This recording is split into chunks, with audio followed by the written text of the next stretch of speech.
Ben Shaberman joins me today. Welcome, Ben. It's great to be here. Thanks for having me, Bill. Nice to see you. Well, let's get right into the history of your writing. Where did this all start? Well, I think where it started somewhat in earnest was as a sophomore in high school who loved progressive rock music. And back then, you had albums that you opened up and you could read the lyrics inside.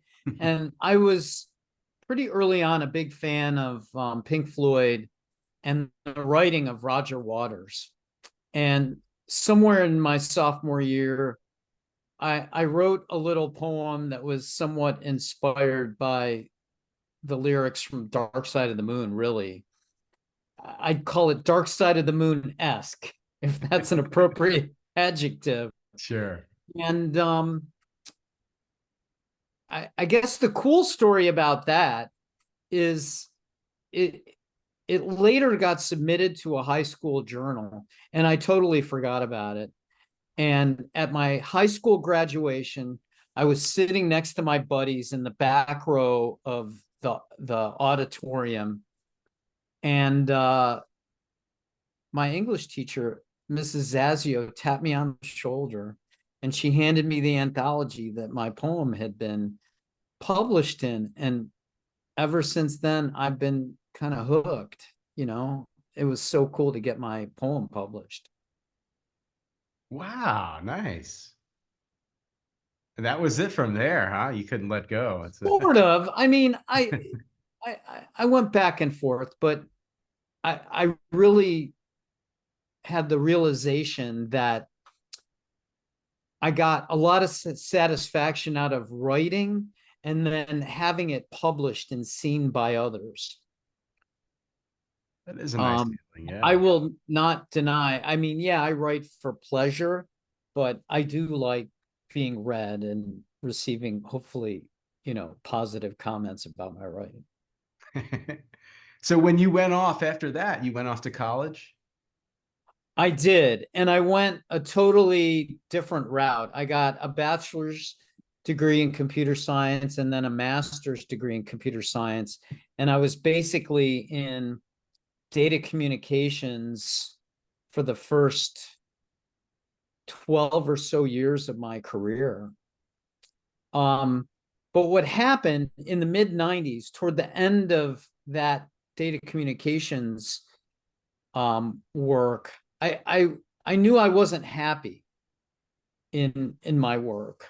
And that's when I went back and got a master's in poetry from a part-time graduate program at Johns Hopkins. I live in DC.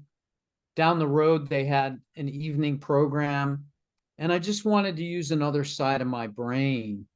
And I really enjoyed it.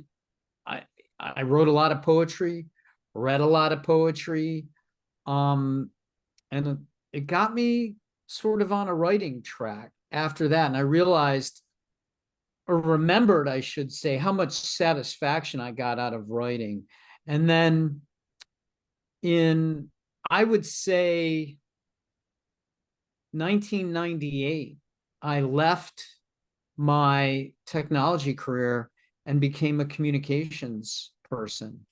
And my first real writing job was for a hospice care company. And I've been in writing or some form of communications ever since. That was, again, 1998. Oh, nice story there. Yeah. I hear that a lot from people that leave. I don't know if it's computers, business, even lawyers, and they come back. Some of them in later years, they go back. They drop everything and they go back to school for an MFA or an MA in writing, and they want to focus on that. Like you said, use a different side of the brain.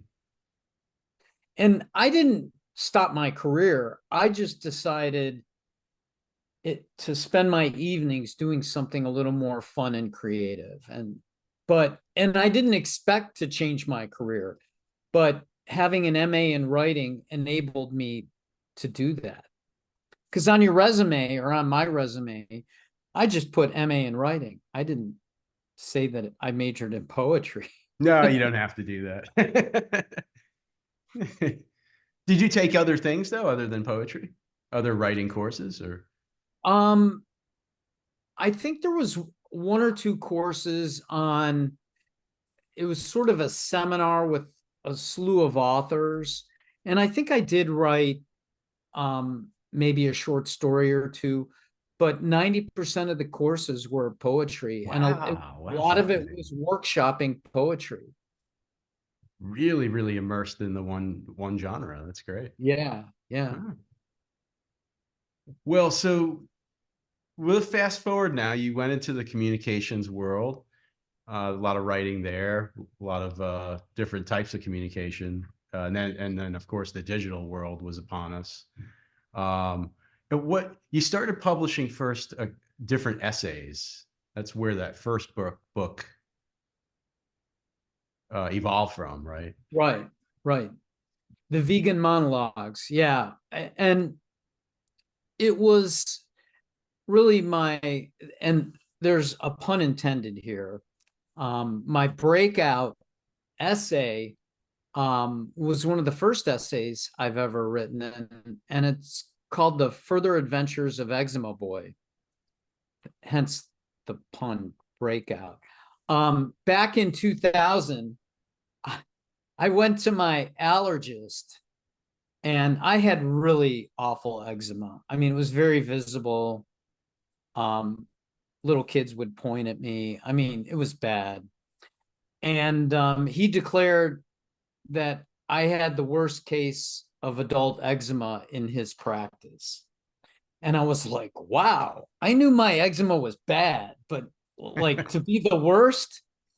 So that's when I wrote sort of a tongue in cheek essay called The Further Adventures of Eczema Boy, and just kind of lamented in a humorous way my bad skin. And um, the first version of it got published in a magazine published by the American Academy of Dermatology. But then I sent it to the Washington Post. And long story short, it got picked up as the cover story for their health section. Remember when you used to actually get a paper Yeah. and different sections and whatever? So yeah, it was the feature story in the Tuesday health section of the Washington Post. And that was just a wonderful experience. Yeah. So that, I mean, that's your first piece published? Yeah, and for all intents and purposes, yeah. Yeah, that is a breakout piece. Yeah, it really. Right into a Yeah, writing and career. from there on out, I started publishing more and more, a lot of first person humorous commentaries. Um, I moved to Iowa for a relationship with a woman, and going from DC to Iowa, that really provided a lot of fodder for writing. Um, One of my first commentaries ever published in the Des Moines Register was Iowa had this thing, they wanted to make English the official language of the state. And I just totally made fun of Iowans and some of their use of English, um, to point out how sort of insensitive and arrogant that was, you know. Anyway, but that's the kind of thing that I really enjoyed and thrived on, were kind of the pithy, humorous essays. Nice. So those led to Vegan Monologues, Right, and that was published in 2009, collection, right, all nonfiction essays, right? correct. Any new ones in that were unpublished previous to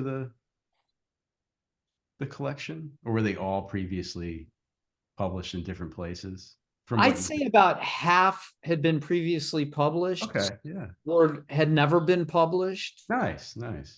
And some I've published since. Oh, The- great. Yep, you can always do that too. That's another way. right, So right. that's where I met you. I met you at the Green Fest many years ago in I DC. remember that. You were out promoting that, and I had a table, yep, yeah, and I did a talk. They gave me a slot, and it was well attended. I was thrilled. A little nervous, but yeah. I was thrilled. First And it, book, right? So yeah, it's right. My shtick at the time, and it sort of reflected my writing. I was trying to make fun of vegans, being a vegan myself. Vegans are so serious. It's all yeah, about yeah. animal rights and diet and nutrition and cooking. I mean, I don't cook, so it's not fun. So my writing has been sort of making fun of the wacky vegans in this world, and I consider myself one of those. So Yeah, yeah. Well, there's not a lot of literature out there with vegans. There's not a lot of so you see that. There's also the get bringing the humor is always that's a nice thing to see, and also as well, I think the male perception that you get in that book is also unique. right, I I appreciate you saying that. Yep, most back then, I'd say 2/3 to 3/4 of vegans were female. So Yeah, that definitely puts you in a strange place then in society. right, And that trying to capture the culture of what that's like to go through that, but also in a very funny way. I guess I could have used that advice right a few years before I met you with that book. I had a collection of vegan poems, and they weren't really vegan poems. They were really animal rights poems, and they were all like from the perspective of the animal, and it was not a hit. It was probably my least successful collection of work because nobody wants to read about the terror and the horrible thing. I mean, it was just, but I just needed to get that out. I wanted to, right. I was where I was, and I was still kind of new with the whole thing myself. It's just not. So that's why bringing the humor to the readers really, I think it was a smart way to share your own real experiences with it. Right. I think some people appreciated it and found it funny, but some of the more steadfast vegans didn't appreciate it as much because I was making fun of our community a little bit. And I don't know. No, Everybody, yeah, you know how some people are, I guess they, but no, no, and and the other thing about that book too, I don't feel like that book is, it's not preachy. I think anybody could read it and really find enjoyment in it. So that's the beautiful thing with that one. well, thanks for saying that. I think a lot of like where you get a lot of works where it's where you get those themes, it's sometimes like my book, it's a huge turnoff to a lot of people. It's hard for them to understand, it's hard for them to relate. So this was a really nice way to ease somebody into that perspective. And continuing that theme, Jerry's Vegan Women. This was a collection of short fiction stories. Right. Came out a number of years later, 2015. Tell us about that one. Sure. So I remember I was at work and I was talking to another writer at work, our grant writer, and I think I was reflecting on some event I went to with my then vegan girlfriend Jeannie, and I was just kind of laughing about some of the wacky things that I heard at the event, or just about the wackiness of the vegan community. And I said to his name was Dave, and I said, Dave, I should write a book of short stories about vegan women. And it was at that moment that the seed was planted. No, another pun there, vegan seed plant. Anyway, um, and within, I don't know, 6 months or a year, Jerry's Vegan Women was born. And it's about a fictional character, although there are autobiographical elements to him. This guy named Jerry, and it's I'd say about a dozen or so chapters, and each chapter is a different vegan or vegetarian woman in his life, and it moves chronologically. So it starts off when he's a sixth grader, and his vegan female friend, and it goes through all these different women for each chapter until he's in his mid 40s. And some of the women are his lovers, some are just people he encounters in everyday life. One is a school age child who he gets connected with. And some of the stories are a little steamy, some are funny. I just, again, wanted to have fun with it. And in some ways, I think you could say it's an homage to vegan women because it really reflects and communicates their passion for animals.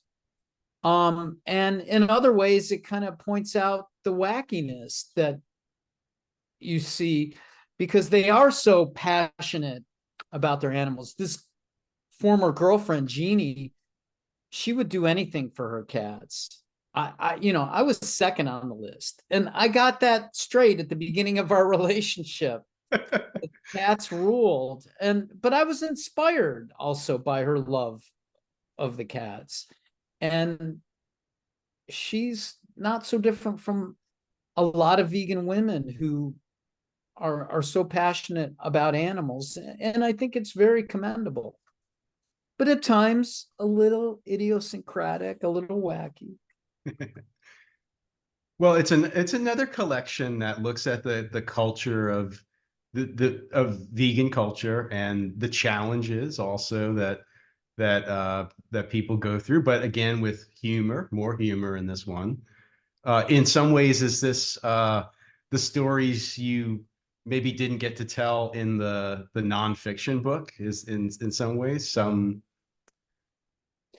Yeah, I guess I never thought of it that way, but they're definitely, although everything's fiction, I, obviously these fictional stories are inspired by something that really happened. So some are more autobiographical than others.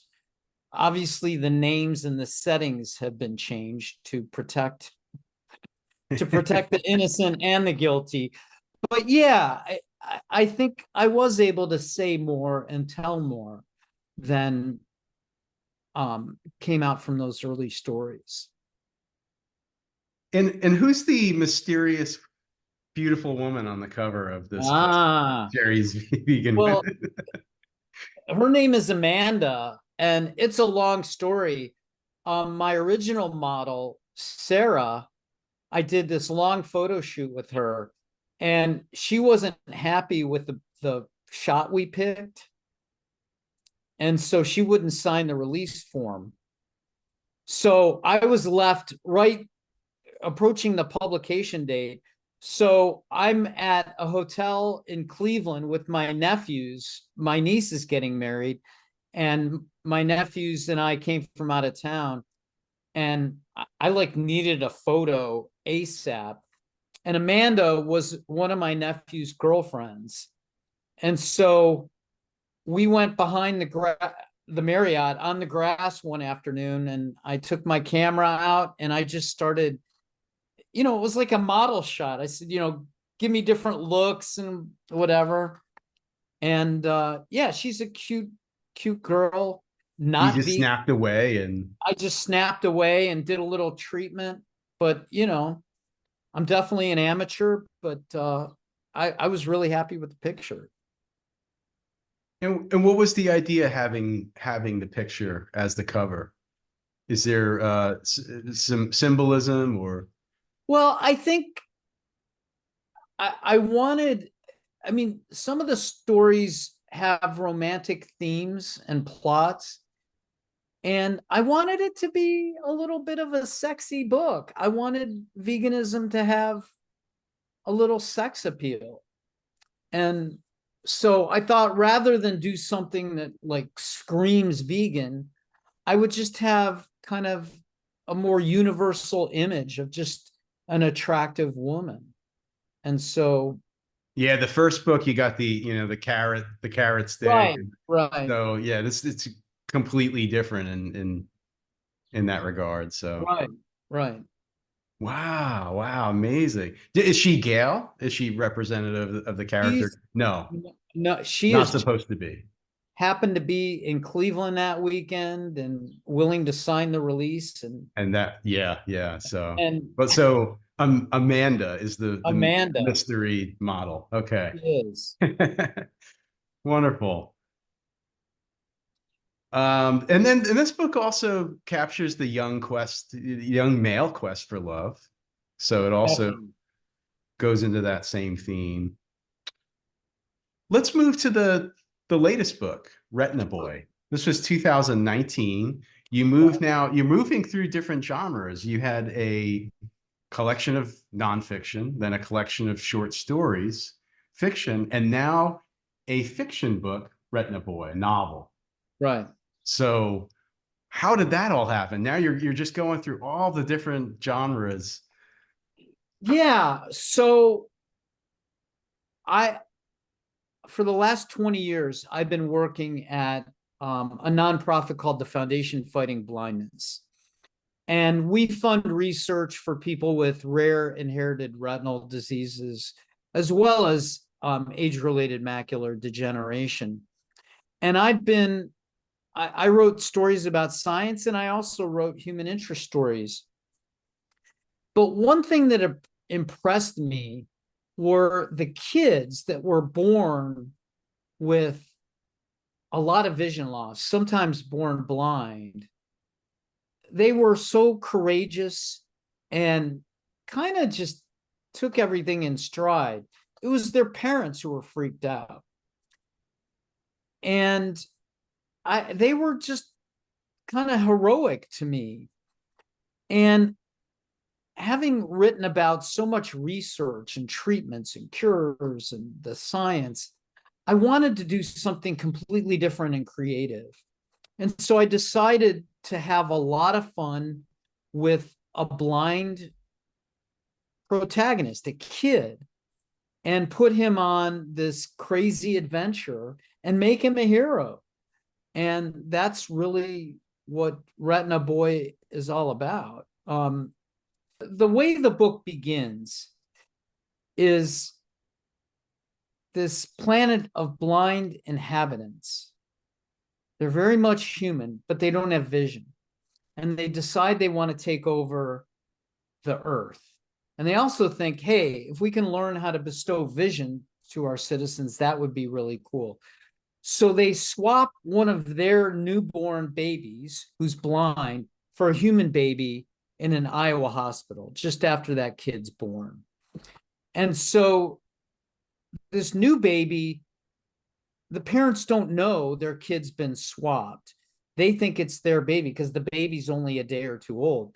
But the kid's blind, and researchers can't understand why this kid is so blind and that he's born without retinas. They can't find a cause. Meanwhile, the real human baby has been brought back to this alien planet of blind inhabitants. And so the book follows both kids back and forth, and you see them kind of grow up.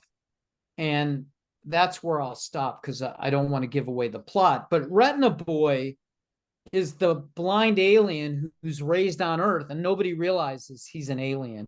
And he's just kind of a normal kid. He's just blind. And ultimately, he's kind of the protagonist and hero of the story.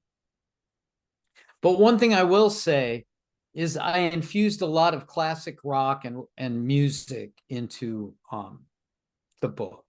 I had fun with that, but there are a lot of fun elements and themes.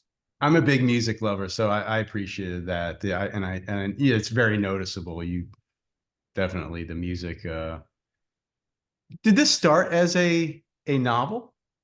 It started actually in about 2008, 2009 as a short story.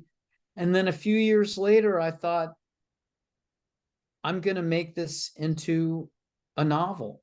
And You had enough there. You had enough material. well, I didn't have enough material. I had to create a lot of material, obviously, to go from a story to a whole book. Um, I had to create an alien planet of blind inhabitants. That was really tough for somebody who never wrote science fiction. I was like, why did I decide to do this? Yeah, that is. I find science fiction very very challenging. I can't. I just can't write it right yet. Right. But that's so that was an amazing feat here then for you to be able to jump from real down to earth fiction now with humor. Now you're into this other world of really far out things happening. Right. Right. Yeah, it was a leap, but it was fun at the same time because it required a lot of creativity. Now, this one seems like a little bit younger of an audience that you're writing for, yet it's not a children's book by any means. There's things in there that Yeah, when I wrote it, I wasn't thinking genre or audience. I was thinking this is the story I want to tell. But it's most of the characters are, they go from being kids to high schoolers. But the themes are definitely above just a young adult audience. exactly. There are huge philosophical questions. There's Right. a lot of big serious issues. Right.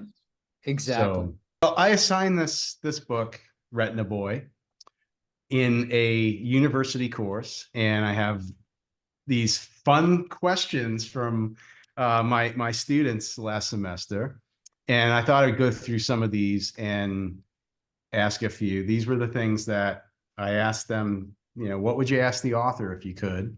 So we Right. didn't get the chance to meet with you live during the semester, but we'll go through these now, and I'll send them a link later. And it was an enjoyable book, but of course there were challenges. I wanted a book that was fresh, that didn't have a lot of literary criticism and cliff notes and things like that. That they, so many times they rely on those things. So Right. They had to read it. they really did. They had to really read and think about it too. Like so, and they did great at it. And it was a book that really pushed them to think about things too. I think a lot of readers had a question about like the placement of the humans.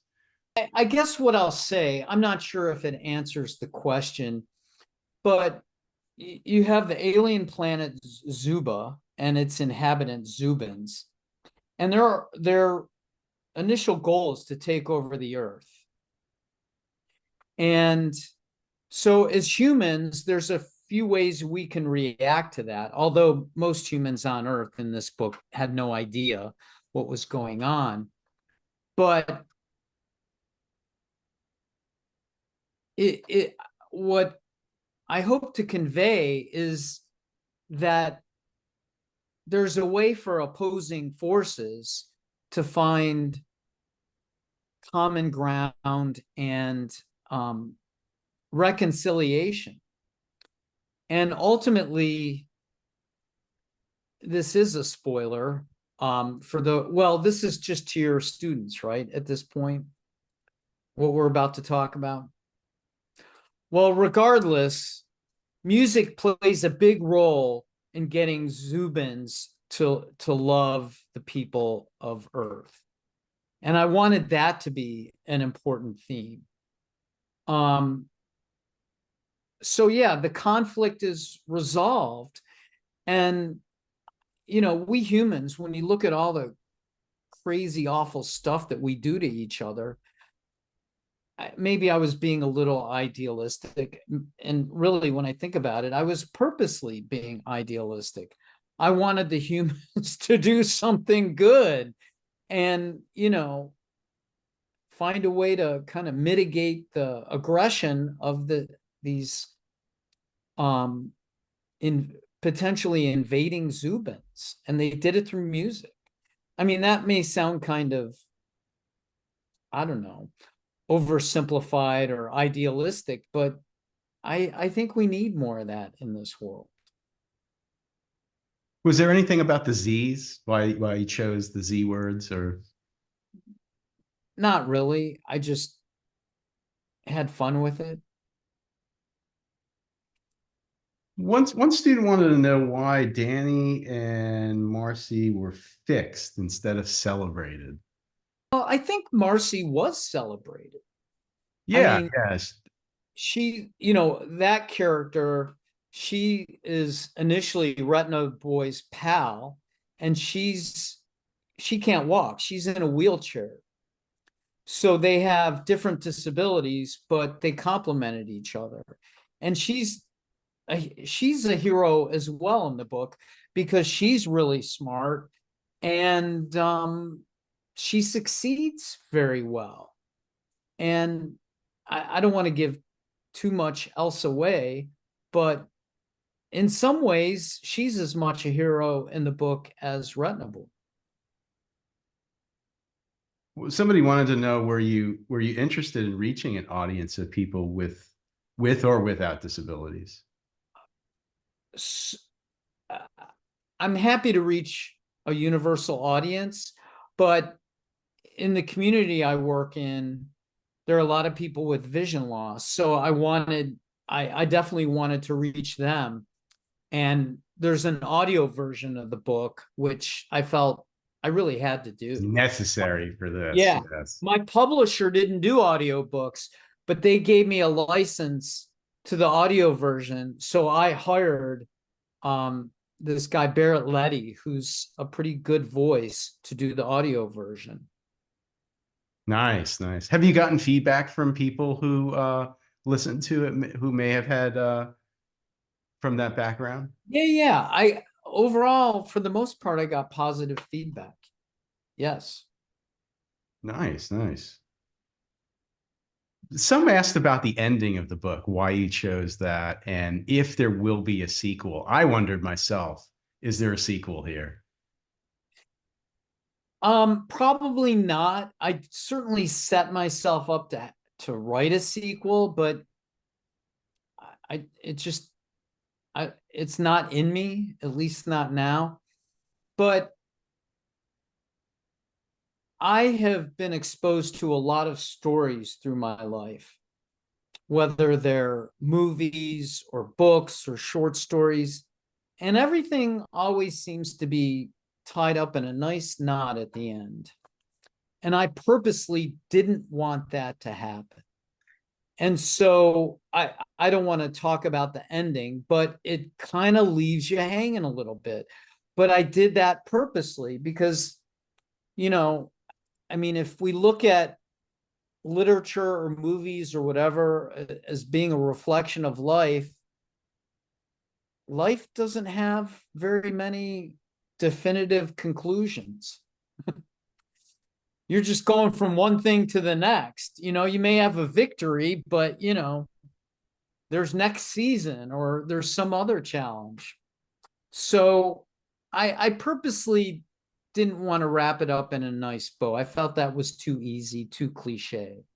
And honestly, I think that's the biggest criticism of the book. And to the people who don't like it, I just say tough ass man. Nice. It's all about the journey, and It that's what I is. wanted it to be. It is. And yeah, it's a nice journey. What have you ever gotten back to poetry? You did the master. That's where it all started, was the poetry. In the past few years, I've probably written a half a dozen poems, which Wow. isn't a lot, but I've had some inspirations and I just put my head down and write a poem. And as far as I've come from poetry through essays and commentaries to stories to novels, I think I'm a poet in my heart. Wow. Wow. Nice, So I've nice come full return to the circle. Yeah. yeah, return to your roots. You're still writing fiction though, right? I'm doing both, still Both. writing Both. fiction. Both at the same time. Well, Or you go back and forth. I'm not doing enough of either at the moment, to be I perfectly can honest. relate. Both Yeah. are on my radar screen. Nice to hear that. Well, I look forward to many more works. I really enjoy your books. I recommend everybody go out and grab a copy. So we'll post the links below and promote this. And thank you so much for joining me today, Ben Shaberman, everybody. Bill, thank you. It's awesome to get your support, and thanks for talking with me about my writing. It's an honor and a privilege. Oh, my pleasure. We'll see you back for the next one. Okay.